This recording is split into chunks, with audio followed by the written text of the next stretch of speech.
A third quarter growth in GDP was 0.7% quarter on quarter. This is according to figures that were released by Stats SA on Tuesday.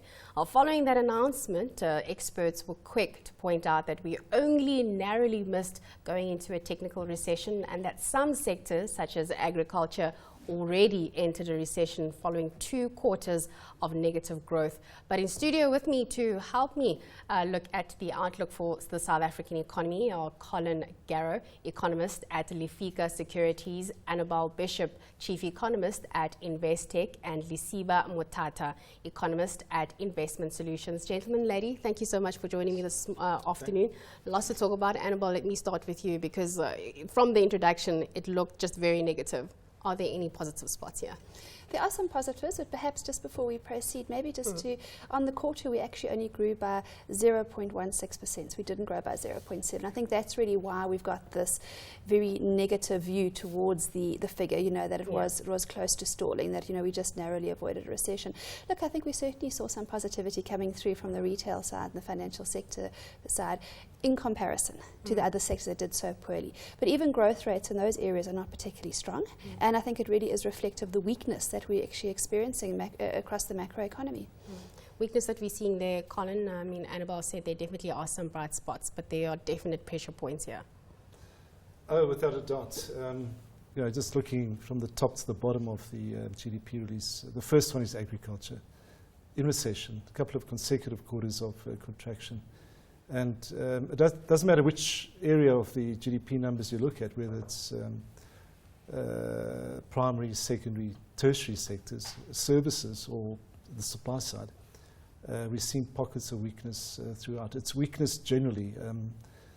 You know, where the positive news is going to come from, I'm starting to wonder, you know, because we haven't seen the impact yet fully of things like the economic, you know, the drought, the impact of that. Events in Europe, the impact that has to have on our manufacturing figures. And, you know, by the way, that was one of the positive contributors, in fact, the strongest contributor to Q3 GDP numbers. So, you know, one questions the sustainability of improvements like that. So Q4, difficult, I think. Let's maybe throw forward to Q4, Lesiba. We've had a lot of analysts that have been saying with South Africa, we just narrowly missed that recession. Are they right by saying that? Are things just looking as though we could possibly be entering a recession? And if we do, what are the implications from an investor sentiment? Yeah, you know, recession is it's an interesting word. Yeah. Russia, minus 9% contraction in the first 6 months of this year. That is a recession. Brazil, minus 6% contraction in the first 6 months of this year. That is a recession. I don't think South Africa is there. Okay. Even in that Q1 number, Q2 number of minus 1.3%, Lefika Securities, the governor of the SARB, had said that there's about 2.2% reweighting or readjustment of GDP that needs to happen because there's a mismatch between the demand side calculation of GDP and that from the supply side. So if you just take that, it suggests we're in very lackluster growth situation, but not quite a recession, as I had explained with the other countries in BRICS that are in dire situations. Well, you're giving me a look like you want to jump in here in terms of what you agree. I just had some thought on the fourth quarter, and really that if we had a look at the third quarter statistics, when, as we said, our GDP growth was very weak, you know, just essentially 0.2% on the quarter, we actually had a business confidence reading that was very depressed, and we had a leading indicator reading which had, you know, shown strong downward trend, and now those indicators are coming out for the fourth quarter, the business confidence reading and the leading indicator, and they're showing even further deterioration. So it just seems as though the fourth quarter might not make a strong rebound. It could also be quite weak, and I think that does imperil the forecast that we are seeing for the year as a whole of 1.5%, 1.4. I mean, I think we're probably going to come out maybe at 1.3 instead. Colin, you mentioned quite a number of issues there, drought being one of them, that have definitely contributed to where we are in terms of the depressiveness or the negative sentiment. What other data points or factors should we be considering, especially global factors that may be playing into, may have a significant impact on South Africa? Well, I think the primary driver now must be the US economy. And that worries me in itself because the growth is not it's not diversified enough throughout the global economy. So if something happens in the States and it does trip and fall, the impact is immediate on South Africa again. And if you look at the BRICS economies, you rightly point out Russia, slow down, Brazil, slow down, recession in both, at China, at South Africa. There just seem to be so limited opportunities. In fact, I would say the risks are still biased towards the downside on our GDP. The global background isn't, I believe, strong enough. It's not diversified enough, the improvement that we're seeing. The Eurozone growth is coming through, but one has to now start questioning events, recent events, political events, the impact that's got to have on PMI figures and the lead it's got on manufacturing figures. And just if I could just touch on what Annabel mentioned on the lead indicator. Our figures aren't good. If you look at the annualized growth in the Reserve Bank's leading indicator number, we've been contracting for almost 2 years. 23 consecutive quarters of contraction, monthly contraction. So that's worrying in itself. It's also worrying that of late, over the past few months, that contraction has now started accelerating. So it's moving the wrong way. And at an even faster pace. Exactly that, yeah. And if we look at the pocket of hope that we've had in our GDP stats in Q3, manufacturing, if you go into the PMI figures and you look at the leading indicator in that number, it's not positive yet. So a lot can still happen to destabilize our manufacturing, yes, and maybe not therefore be the strong, sustainable contributor to Q4. Lesiba, I just want to come to you because what levers do you think central banks have? Colen was talking about the examples that you gave within the BRICS countries. In terms of monetary policy, last week, we saw an interest rate hike. Maybe thought it would be good for our local currency. Hasn't really proven to. So what levers can we push? Yeah, so monetary policy when it comes to GDP and the structural outcomes in the economy is very limited. They can do very little to change that outlook. Because where they sit now is we're in a situation where inflation expectations are anchored at the upper end of the inflation target range, which is a concern.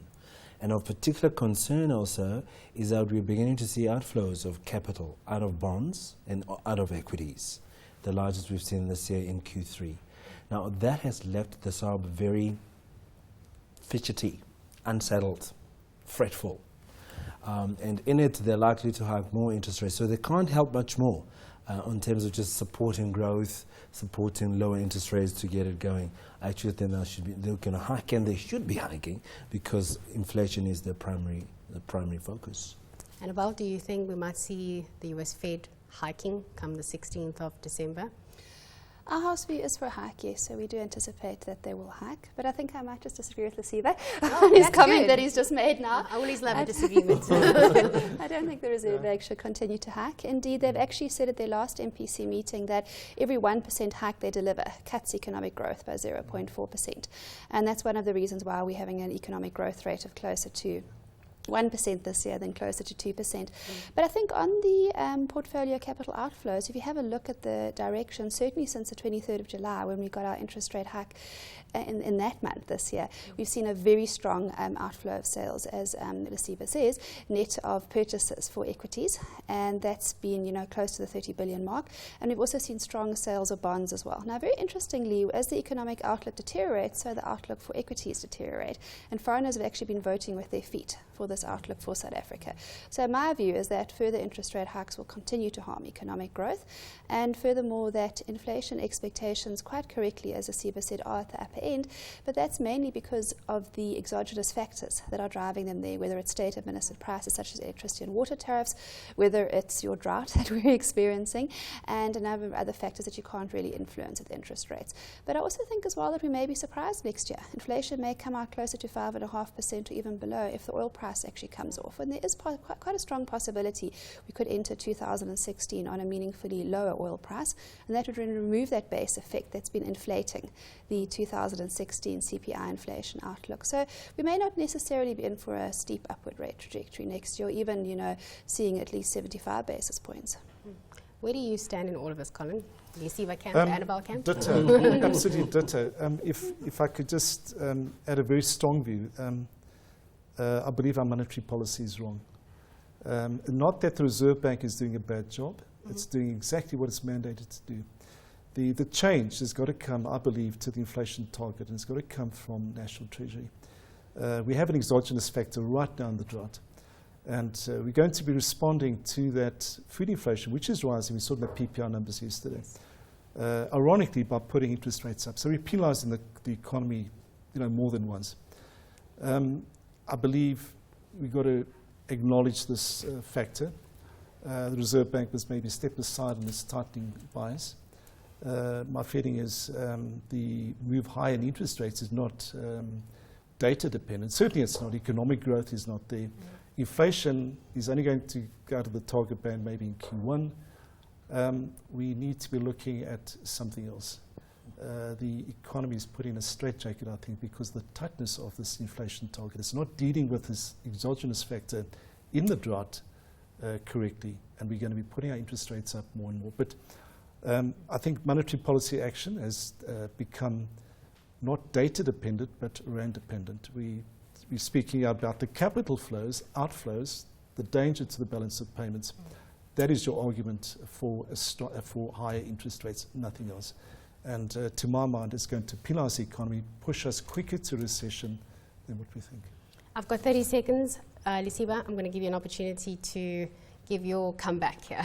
Yeah, so it just shows that there was a 4-3 vote in the MPC, and I think you'll find it here. Yep. I'm firmly in the camp that you need to hike rates to stimulate savings, which will fund investments. Where's growth going to come from? Growth should be coming from other sources. So you look at countries like China, they think about it, and they're trying to source different ways of getting the growth. So if you continue on the status quo, which is we're on, we support growth by lower interest rates, which hasn't helped. There's been low for a very long time, negative real rates for a while, hasn't helped the GDP outcome.